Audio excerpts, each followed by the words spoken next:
Hello, my lovelies, and welcome to me, Rob, here at Kickback Garage. Now, this is the third in the episode of me building the casaperformance SST265 engine. This is third in the series, and if you're interested in following it, then grab yourself a cup of coffee, something stronger maybe, and I'll send the scooter over.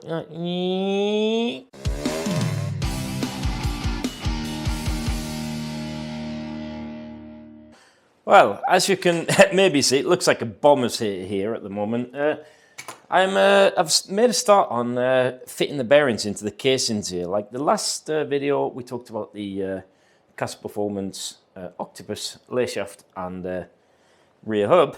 And in this one, I wasn't really thinking about going into the details of how this engine case works because I've done that before.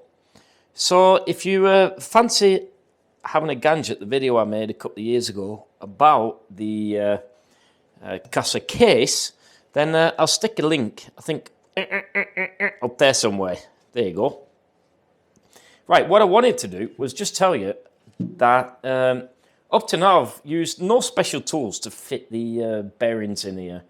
As you know, it was completely stripped, this case. I fit this bearing here. This runs on a bearing, the gear lever, which is very nice instead of the bush on a conventional engine.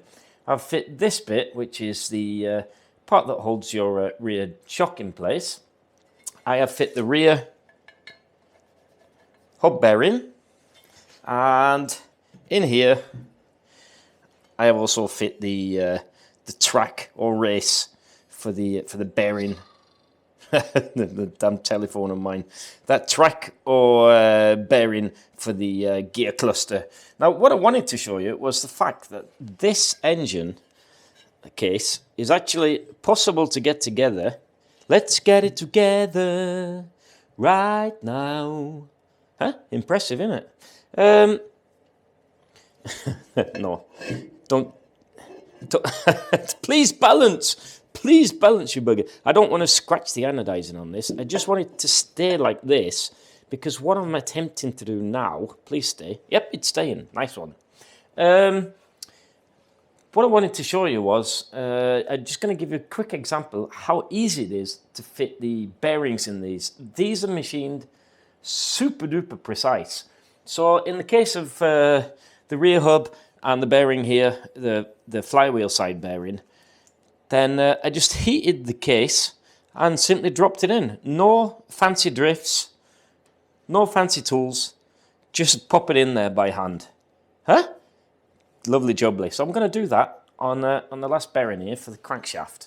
So all I need to do is, first off, move away the plastic so I don't set fire to everything. That would look good, wouldn't it? And I have to start a fire. I have to start a fire. Ooh, fire. Right. There you go. That's definitely a fire. Turn off. There you go. So I just heat up the cases here.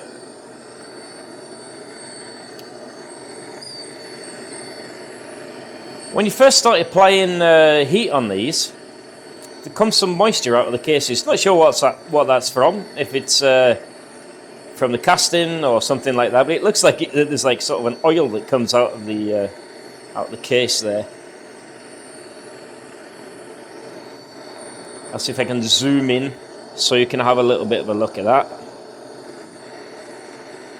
And then you see it starts drying up a little bit. And then when it's completely dry, you can pop in the bearing. Well, you can pop in a frozen bearing. I've got the bearing at the moment in the freezer. So as soon as this is heated up a bit, I'll run off to the freezer, which is in the back room here, and I'll grab the bearing and see if I can pop it in.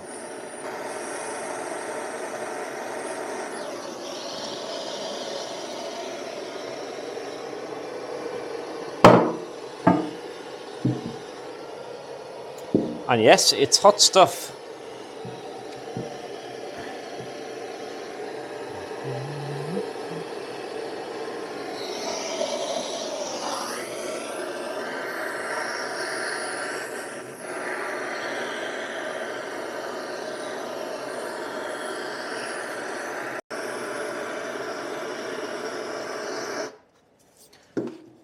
Let's have another go. See, she'll go in.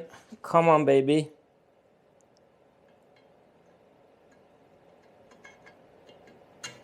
There you go.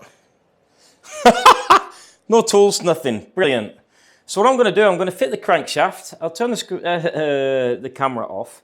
I'll fit the crankshaft. Reason for that is because I want to fit the crankshaft, fit the side case here, and then I want to fit the silent blocks. Basically, so that I can put it in my JB engine stand and fit the gearbox afterwards. I've just eased the crankshaft in with this casaperformance crankshaft fitting tool. You don't really need this. You can use other things as well. But as a coincidence, I bought this one when I was when I bought my first casa case. The only thing is you just have to hold the conrod with a conrod holding tool. I think this particular item is MB Development's one. So let's undo this puppy again. So I've just threaded it through just to ease the crankshaft out. Well, I say you don't need this tool. When you're building the casa case, then yeah, it's a good idea because this is also a seal driver, which is pretty handy. Now, you may or may not know this, but the seals on the casa case, they are these basically the same as Vespa PX200, and they handily fit on the back side here, on the outside of the top end, on both sides, both on the primary side and the flywheel side. So if you get an air leak or you start sucking in gearbox oil, you don't have to strip your top end, which is probably the best thing about the whole case. I just love this. This happened to me once in a rally in Sweden, and I didn't have a seal with me. I did have the tool, and I could simply pop it out and change it. I used about, what did I use? 25 minutes, and it was job done. I just saved my gearbox oil, took the side case off, loosened the sprocket, popped that out, popped a new one in, job done. Brilliant. Right, so let me continue. What I'm going to do now is, apart from fitting that seal, what I'm going to do now is fit all the studs. Now, that's the beauty of having a brand new engine case, is that studs and stuff like that, they go in really, really easy. I normally put the studs in with... actually use on, I think I use red Loctite, which is the strongest one. Basically because once you fit those, you don't really need to take those out for years and years. So let's get cracking on that. Slight change of plan there. What I'm going to do is I've just bolted down this side here of the engine case. It's completely bare, this is. So it's a case of just torquing down these bolts. 1, 2, 3, 4, 5, 6 big ones. 1, 2, 3, 3 small ones. Down onto the side case. You use the old, what's it called? Thread bond, 1215. That's what they recommend. That's what I've been using basically on all my engines the last couple of years. Very good stuff. And there's no faffing around with spaces or anything like that. There's no mag house on this. So, yeah, that was easy peasy done. What I think I'm going to do now is heat up these lugs and fit my silent blocks so that I can fit the engine block into the JB stand. Or should I fit the rear brake washer-jig? No, I'll do that, and then I can fit the bolts and bits and bobs. I'll do that. I'm not sure. I'm on the whiskey. I've got no idea what I'm doing. This is pure proof that this thing is idiot-proof. Right, so I'm just fitting the BGM silent blocks here. Lovely. And yes, you did hear right. This engine came with BGM. Oh, I can't get it loose. There you go. This came with BGM silent blocks. Probably, I imagine, because maybe they're empty for...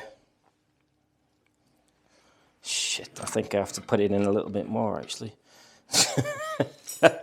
Probably because they're empty for casaperformance silent blocks.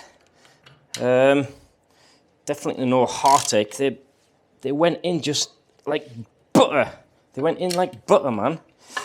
I did heat up the lugs, and incidentally, I'm using the BGM silent block tool to fit these. Now, I know that the casaperformance boys watch my videos, so please keep your ears closed here. I actually prefer the BGM ones. I've got BGM on one scooter, and I've got casaperformance silence blocks on another scooter. I actually prefer the BGM, I do. I feel, could be just complete coincidence, but I feel that the BGM ones last a little bit longer. They have a harder rubber on the right-hand side, on the kickstart side, so that doesn't deform too quick. It's a little bit softer on the left-hand side, but I think it does take up the vibrations a tiny little bit better than the casaperformance ones. Could be completely placebo, but yeah, that's sort of my opinion. Now, what I was going to do, now that they're fit, what I was going to do was fit the side case studs and start fitting the gearbox. Unfortunately, one of my colleagues has come down with the sea flu, you know, the big flu, and don't do it. And I'm a little bit stressed now. I have to tidy up, full speed ahead here, and pack my stuff ready to go to work for a 3-day shift early tomorrow, which sort of pisses on my plans a bit, but just have to roll up your sleeves and help out as much as I can, I reckon, in these troubling times. And I'll see you all in the next video. Hopefully get a bit more done. And don't forget, if you want to help the channel, do the old subscribe. You can buy merch, you can buy me a coffee, and I'll see you in the next one. Bye!